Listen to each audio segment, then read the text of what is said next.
Hello दोस्तों, इस channel पे आपका फिर से स्वागत है। आज हम बीएलईडी प्रिपरेशंस, इंट्रेंस एग्जाम प्रिपरेशंस के लिए केमिस्ट्री का चैप्टर 3 लाए हैं, that is redox reaction and electrochemistry. ठीक है, इससे पहले चैप्टर में हमने एटॉमिक स्ट्रक्चर किया था, वो भी बहुत छोटा चैप्टर था एंड ये उससे भी छोटा होने वाला है। ओके, तो आइए शुरू करते हैं। सबसे पहले जानते हैं कि ये ऑक्सीडेशन क्या है। एक मिनट, ऑक्सीडेशन रिडक्शन के बारे में तो हम सब ने पढ़ा ही होगा, राइट? तो मैं इसका कलर चेंज कर लेती हूँ, ब्लू कर लेते हैं। देखो, ऑक्सीडेशन बेसिकली, ऑक्सीडेशन क्या होता है कि वो प्रोसेस जिसमें हम ऑक्सीजन ऐड करते हैं, है ना, ऑक्सीजन ऐड करते हैं या फिर कोई भी इलेक्ट्रोनेगेटिव एलिमेंट ऐड करते हैं, इसका मतलब ऑक्सीडेशन हो गया।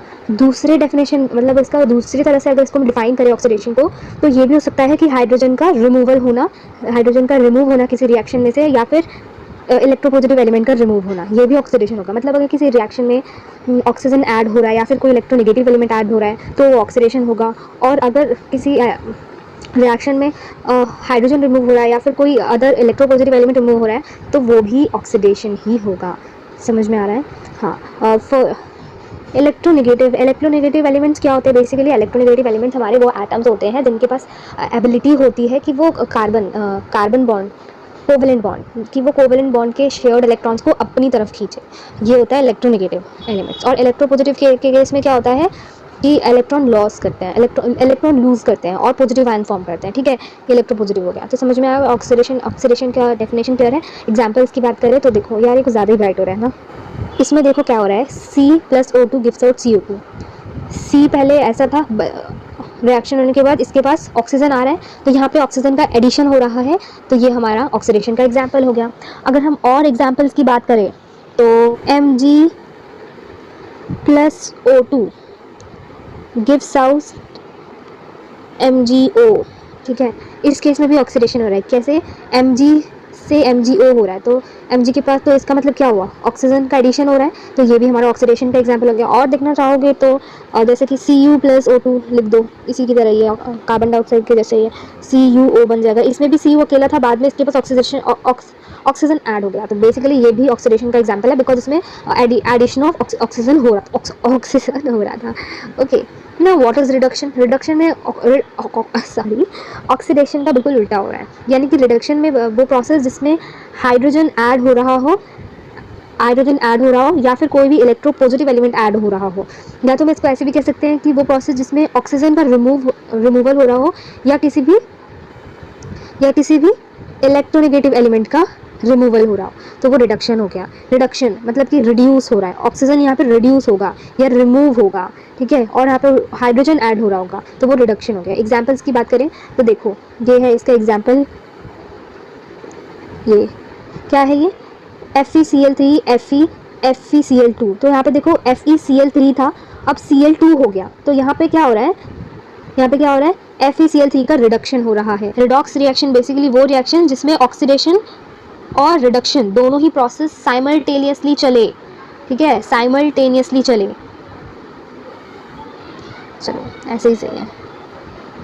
एग्जाम्पल के तौर पे जैसे ये आपको एग्जाम्पल में दिया है 2Na+Cl2 गिव्स आउट, तो यहाँ पे देखो ऑक्सीडेशन क्या हो रहा है, Na के पास 0 था, तो Na से ये Na+ हो रहा है, तो ये यहाँ पे आपका ऑक्सीडेशन हो रहा है।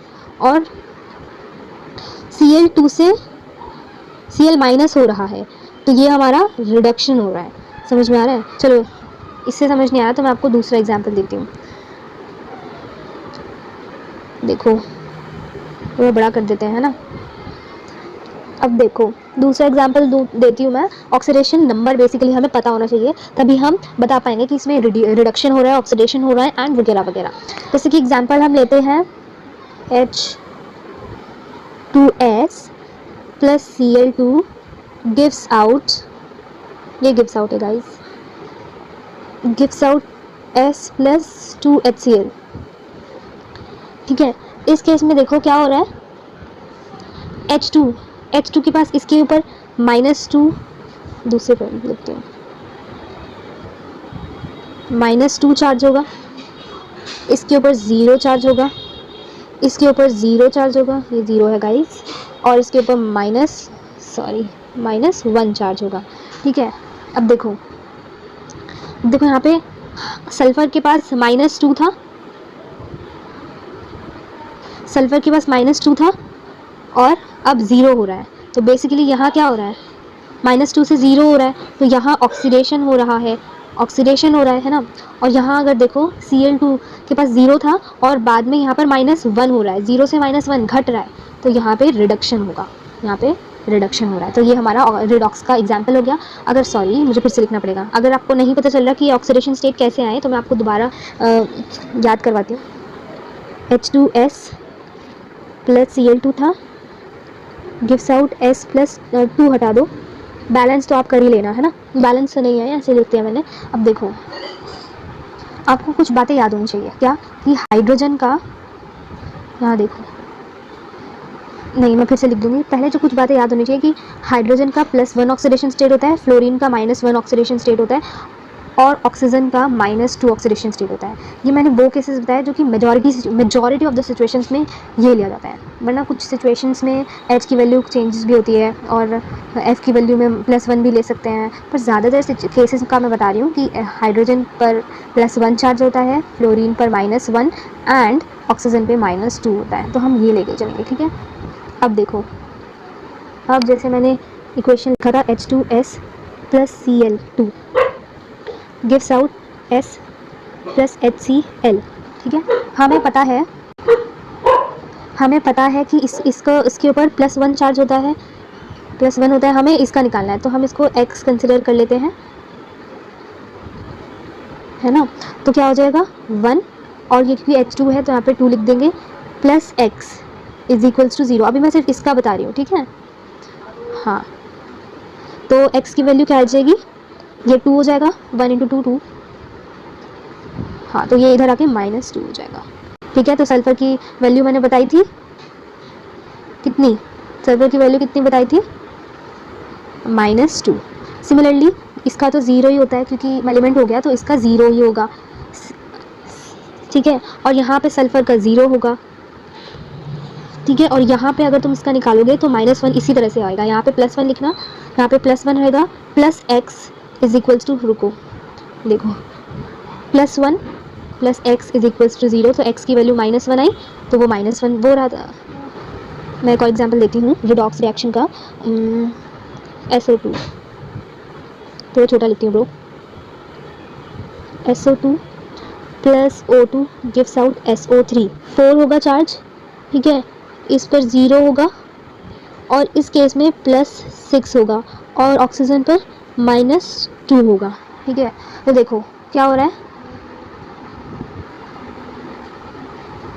सल्फर +4 से +6 हो रहा है, तो यहाँ क्या होगा, ऑक्सीडेशन, और यहाँ पे देखो ऑक्सीजन 0 था, 0 से -2 पे हो रहा है, तो यहाँ पर रिडक्शन हो रहा है। तो ये भी रिडॉक्स का एग्जाम्पल हो गया, होप आपको समझ में आ गया हो, है ना। अब देखो ऑक्सीडाइजिंग एजेंट क्या है, बस इतना सही है ये, this is the last one. Oxidising agent क्या है, जल्दी से ख़त्म कर लेते हैं, इतो वाला सा चलते हैं। देखो ऑक्सीडाइजिंग एजेंट वो सब्सटेंस, कलर चेंज कर लेते हैं, वो सब्सटेंस जो कि केमिकल रिएक्शन में रिड्यूस्ड हो रहा है उसे हम ऑक्सीडाइजिंग एजेंट या फिर ऑक्सीडेंट कहेंगे। तो ठीक है, तो जो ऑक्सीडेंट है वो इलेक्ट्रॉन एक्सेप्टर है, वो इलेक्ट्रॉन को एक्सेप्ट करता है। ये हम एग्जाम्पल के थ्रू अच्छे से समझ पाएंगे, जैसे कि ये हमारा एग्जाम्पल है, Zn plus CuSO4 gives out ZnSO4 plus Cu, ठीक है। इन सब पे सबका चार्ज लिखा है, Zn का 0 है, Cu का +2 है एंड Zn का +2 है, यहाँ पे Cu का 0 है। तो यहाँ पे तुम क्या देख रहे हो, इसमें बताओ क्या होगा, इस सिचुएशन में Zn 0 से +2 हो रहा है, तो यहाँ पे ऑक्सीडेशन हो रहा है, और यहाँ पे +2 से 0 हो रहा है, तो यहाँ पे रिडक्शन हो रहा है, और यहाँ पे ऑक्सीडेशन हो रहा है, राइट। रिड्यूस क्या हो रहा है, ये चीज़ रिड्यूस्ड हो रहा है, ये चीज़ रिड्यूस्ड हो रहा है, क्या हो रहा है, Cu रिड्यूस्ड हो रहा है, तो यहाँ पे CuSO4 जो है हमारा ऑक्सीडाइजिंग एजेंट है, क्योंकि ये ऑक्सीडाइज्ड हो रहा है, तो ये हमारा ऑक्सीडेंट है, यानी ये करवा रहा है, ठीक है। समझ में आया। रिड्यूसिंग एजेंट भी उसका उल्टा ही होगा, जस्ट रिड्यूसिंग एजेंट में वो सब्सटेंस जो कि केमिकल रिएक्शन में ऑक्सीडाइज हो रहा है वो हमारा रिड्यूसिंग एजेंट कहलाएगा या फिर रिडक्टेंट कहलाएगा। तो यानी कि जो रिडक्टेंट है वो इलेक्ट्रॉन डोनर होता है। ये छोटी छोटी बात जो कि हम इस भीड़ में खो जाते हैं, कुछ छोटी छोटी बातें, उसको पकड़ के रखना है, क्योंकि वो एग्जाम में कभी भी आ सकता है। जैसे कि हमने इस बात पे गौर नहीं फरमाया क्या कि जो ऑक्सीडेंट है या फिर ऑक्सीडाइजिंग एजेंट है वो इलेक्ट्रॉन एक्सेप्टर होता है। समझ में आ गया। वैसे ही रिड्यूसिंग एजेंट जो है या फिर रिडक्टेंट है वो इलेक्ट्रॉन डोनर होता है, राइट। तो अगर हम रिड्यूसिंग एजेंट्स के एग्जाम्पल देखें तो ये हमारा एग्जाम्पल है ये, ठीक है। यहाँ पे देखो सेम ही एग्जाम्पल वही है ऊपर वाला। तो रिड्यूसिंग एजेंट में हमने क्या बात किया, केमिकल रिएक्शन में जो ऑक्सीडाइज्ड हो रहा है वो हमारा रिड्यूसिंग हो रहा है, रिड्यूसिंग एजेंट है। ऑक्सीडाइज क्या हो रहा है, ऑक्सीडाइज क्या हो रहा है गाइज, ये Zn हो रहा है, ऑक्सीडाइज Zn से Zn2+ हो रहा है ना। तो ये ऑक्सीडाइज हो रहा है, तो दिस इज ये हमारा रिड्यूसिंग एजेंट होगा। ये हमारा गलत लिखा है, मेरे ख्याल से तो यही होना चाहिए, ठीक है।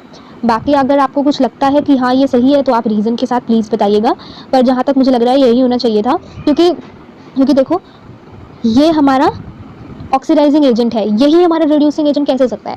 ऑक्सीडाइजिंग एजेंट क्या होता है, बेसिकली जो रिड्यूस्ड हो रहा होता है, रिड्यूस्ड ये हो रहा है तो ये ऑक्सीडाइजिंग एजेंट होगा। और रिड्यूसिंग एजेंट क्या होता है, जो ऑक्सीडाइज्ड हो रहा होता है, मतलब जो ऑक्सीडाइज्ड हो रहा है वो रिड्यूसिंग एजेंट होगा, और जो रिड्यूस्ड हो रहा है वो ऑक्सीडाइजिंग एजेंट होगा, उल्टा है, ठीक है। ये बात ध्यान रखना। तो मेरे ख्याल से तो ये रिड्यूसिंग एजेंट होगा, ठीक है। चलो ओके, अब आगे बढ़ते हैं।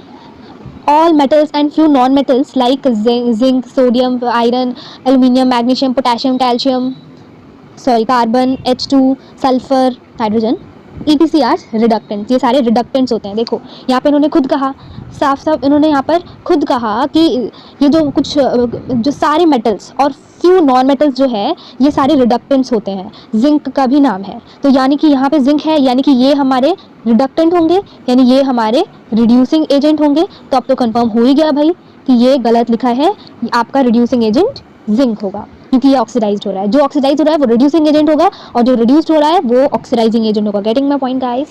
ओके, अब आ जाते हैं, और इन्होंने ये लिखा है कि H2O2, O3, HNO3, H2SO3, NaNO2, SO2 वगैरह वगैरह, ये जो है oxidising as well as reducing agent दोनों के ही तरह काम करता है, एक्ट करता है। मतलब ये कुछ ऐसे एलिमेंट्स हैं जो कि ऑक्सीडाइजिंग और रिड्यूसिंग दोनों ही एजेंट्स की तरह काम करता है। इसमें हाइड्रोजन का भी नाम है, H2 का भी नाम है, O2 भी है, O3 भी है। एटलीस्ट जो सिंपल है उन सबको तो हम ध्यान में रख सकते हैं ना, कि कभी आ जाए बाई चांस MCQ में तो हम कर सके एटलीस्ट। ऑक्सीडेशन नंबर क्या होता है गाइज? एक मिनट, ऑक्सीडेशन नंबर हमारा वो नंबर ऑफ इलेक्ट्रॉन्स है जो कि बता रहा है कि वो कितने नंबर ऑफ इलेक्ट्रॉन्स गेन हो रहे हैं, कितने नंबर ऑफ इलेक्ट्रॉन्स लॉस हो रहे हैं, ठीक है। वो number of electrons basically oxidation number है, ठीक है। मतलब कि in the process of going from free elements अपने नेचुरल स्टेट से न्यू स्टेट में, एक पर्टिकुलर कंपाउंड में नेचुरल स्टेट से न्यू स्टेट में जाते वक्त इस प्रोसेस के बीच में जितने एटम्स और एलिमेंट लॉस हो रहे हैं या गेन हो रहे हैं, उसको हम जितने गेन हो रहे हैं या फिर लॉस हो रहे हैं, वो जो नंबर ऑफ इलेक्ट्रॉन्स है, वो बेसिकली क्या होते हैं, ऑक्सीडेशन नंबर। यानी कि जो ऑक्सीडेशन नंबर है वो इफेक्टिव चार्ज हमें बताता है उस एलिमेंट का, ठीक है। और वो चार्ज नेगेटिव भी हो सकता है या फिर पॉजिटिव भी हो सकता है। Getting my point? अभी हमने ऑक्सीडेशन नंबर देखा है यहाँ पे कैसे निकाल के बताया था, है ना। जैसे इस पर 0 है, और इस पर 0 है, जिंक पर Cu +2 है, +2 है, 0 है, -2 भी होता है, ऐसे ही, ठीक है। तो समझ में आ गया ऑक्सीडेशन नंबर। एंड अब last topic is corrosion. So what is this corrosion? Corrosion का मतलब deterioration of metals, deterioration of metal, जिसकी वजह से एयर और वाटर का रिएक्शन मिलकर उस चीज़ को पूरी तरह से घेर लेता है। क्या? एयर और वाटर, ठीक है। O2 एंड H2O का रिएक्शन होने लगता है उस जगह पर, ठीक है। तो बेसिकली डिटोरेशन मतलब we all know about corrosion. Basically इसको डिफाइन कर रहे हैं, बस हमें मतलब पढ़ना पता है। कोरोजन का मतलब क्या होता है? मेटल का डिटोरेशन मतलब एक तरह से तुम बोल सकते हो डिटोरेशन मतलब कि कोई भी चीज़ है उस चीज़ की क्वालिटी को और ज़्यादा ख़राब कर देना, ठीक है, और ज़्यादा ख़राब कर देना। बाकी तो तुम समझ ही रहे हो, है ना, कोरोजन का मतलब समझ रहे हो ना। हाँ, अब जैसे आयरन पर जब कोरोजन होता है उस चीज़ को हम रस्टिंग कहते हैं। ये सबसे कॉमन नेम है, हम सब जानते हैं, रस्टिंग कहते हैं, जंक लगना जिसको हिंदी में कहते हैं, राइट। तो rust is hydrated ferric oxide. मतलब बेसिकली कोरोजन को अगर और ज़्यादा अच्छे तरीके से डिफाइन करें कि एक जो रिफाइंड मेटल है वो कन्वर्ट जब हो जाता है और ज़्यादा स्टेबल फॉर्म में जब वो कन्वर्ट हो जाता है तो हम उसे कहते हैं तो वो कंडीशन हमारी कोरोजन की होती है। कैसे स्टेबल फॉर्म में आ जाता है, ऑक्साइड्स हाइड्रोक्साइड्स के फॉर्म में आ जाता है, तो वो कोरोजन होता है। ठीक है, अब अगर मैं रस्टिंग की बात कर रही थी, तो रस्ट क्या होता है, rust is hydrated ferric oxide में होता है and rusting can be prevented. कैसे प्रिवेंट कर सकते हैं, उस सरफेस को पेंट या फिर कुछ केमिकल्स के थ्रू कवर करके, बिस्फेनॉल। ठीक है, तो हम रस्टिंग को कैसे प्रिवेंट कर सकते हैं, उस सरफेस को पेंट से कवर करके या कुछ केमिकल्स के थ्रू कवर करके। ठीक है, एंड सबसे जो एक और तरीका है प्रिवेंट करने का रस्टिंग, वो क्या है, बाय गैल्वेनाइजेशन और by coating with the by coating the surface with tin. Tin से कोटिंग करके, टिन सरफेस पे टिन का कोटिंग करके भी हम रस्टिंग को प्रिवेंट कर सकते हैं, और बाय गैल्वेनाइजेशन भी। तो ये क्लियर है। तो यहीं पे हमारा ये रिवीजन टूर ख़त्म होता है इसका, रिडॉक्स रिएक्शन एंड इलेक्ट्रोकेमिस्ट्री का। तो इसमें कुछ है नहीं उतना इलेक्ट्रोकेमिस्ट्री का, पर फिर भी जस्ट फॉर रिवीजन। बाकी हम MCQs करेंगे लास्ट में, एट द एंड में, तो भी समझ में आ जाएगा। हम धीरे धीरे कर रहे हैं, don't worry, I will try my best. Okay, and maths भी कराएंगे, फिज़िक्स भी करवाएंगे। मैंने सोचा कि फिज़िक्स में पर करवाई थी, पर केमिस्ट्री के छोटे छोटे चैप्टर्स हैं ऐसे, तो मैंने सोचा पहले केमिस्ट्री कवर कर देते। Okay, so don't worry. Okay, so आज के लिए बस इतना ही। Thank you.